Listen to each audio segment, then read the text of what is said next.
The two sides of the talks in Geneva have also failed to agree on allowing humanitarian aid into the besieged city of Homs. On Sunday, the Syrian government said it would allow women and children to leave, but the evacuation hasn't started, and a UN aid convoy is still waiting for permission to enter the besieged city.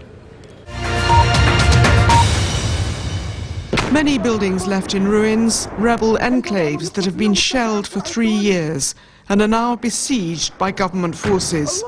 In the old city of Homs, there's still no relief for the thousands of people trapped there, some at risk from starvation.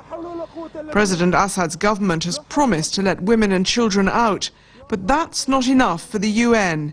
It doesn't want an evacuation, but for Damascus to give a green light to let food and medicine in.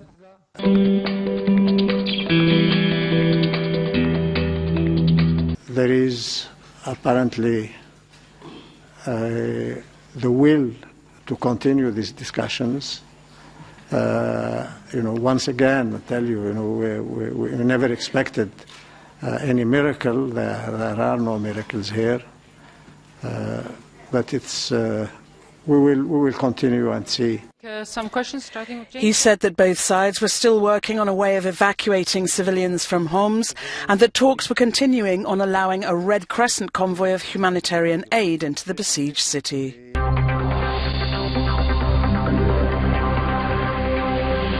As I explained from the beginning to your channel, that we are coming with all willingness to contribute to the success of this meeting.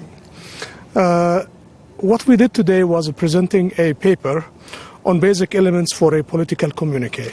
That will make the way smoother for the actual discussion when we come to the hard issues.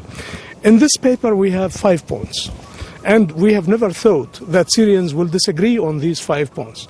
I'll read out the main concepts. The first, full respect for the sovereignty and territorial integrity of Syria and inadmissibility to give up any part of its territory. Second, rejection of all forms of diktat and foreign interference in the Syrian internal affairs, directly or indirectly. And we believe that Syrians are the ones who have to make their own decisions.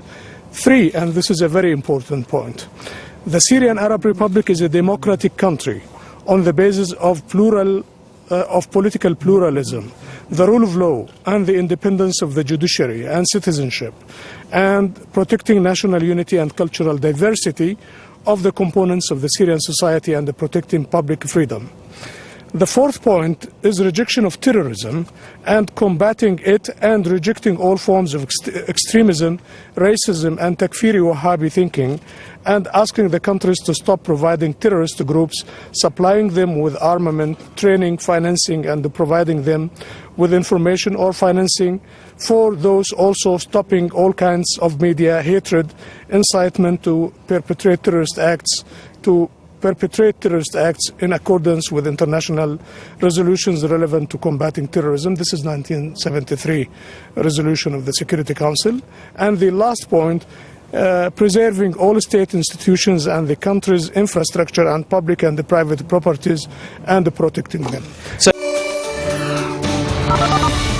So it's very clear that the confidence-building measures that were aimed to sort of build trust between the two sides developed over the weekend, prisoner releases, aid to get into these places, hasn't been happening. Mr. Brahimi not making a lot of progress on what he wanted to get to, the substance, the core issues, the transitional government, etc. On Monday, he says Tuesday, they will begin to discuss the agenda of some of those core issues. He'd hoped to get to it Monday. A very slow process, but again, he thanked everyone for staying with the talks, for continuing to talk, and that for him is a positive that the talks continue.